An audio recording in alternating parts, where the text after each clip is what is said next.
Paolo Avellino, may bagong project, leading lady, si Kim pa rin ba?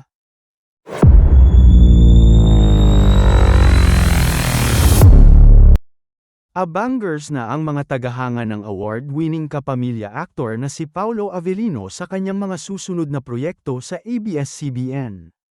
Bagamat matagal na siyang hindi nakikita sa telebisyon, muling ibinandera ng Star Magic ang kanyang pangalan, na nagpapatunay ng kanyang patuloy na pagiging kapamilya.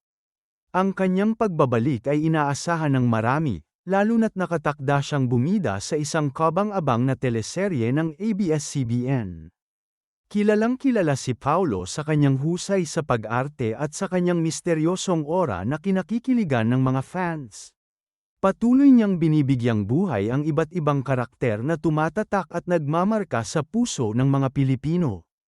Isa sa mga patunay ng kanyang galing ay ang mga seryeng kanyang pinagbidahan na pamatok hindi lamang sa Pilipinas kundi maging sa iba't ibang panig ng mundo.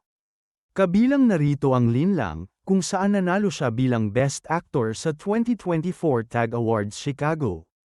Ang seryeng ito ay isang Filipino adaptation ng Korean hit series na What's Wrong with Secretary Kim, kung saan muling pinatunayan ni Paolo ang kanyang versatility bilang aktor. Ang Linlang ay isang serye na puno ng misteryo at emosyon, na tiyak na nagbigay saya at kilig sa mga manonood. Samantalang ang What's Wrong with Secretary Kim ay isang romantic comedy na nagpakita ng kakaibang chemistry nina Paolo at Kim Chiu. Ang kanilang tambalan ay tinangkilik ng maraming fans, na nagbigay daan sa tagumpay ng serye sa Viu.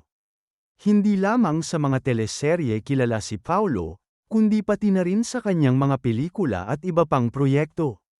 Ang kanyang dedikasyon sa kanyang craft at ang kanyang pagiging bukas sa mga bagong hamon ay nagsisilbing inspirasyon sa mga aspiring actors. Sa kanyang pagbabalik sa ABS-CBN, tiyak na muling mapupukaw ni Paolo ang damdamin ng maraming manonood. Ang kanyang mga proyekto ay laging inaabangan, at ang kanyang mga tagahanga ay patuloy na sumusuporta sa kanya. Kaya't abangan ang mga susunod na kabanata sa kanyang karera, dahil tiyak na magdadala siya ng mga kwento na magpapasaya at magpapakilig sa bawat isa.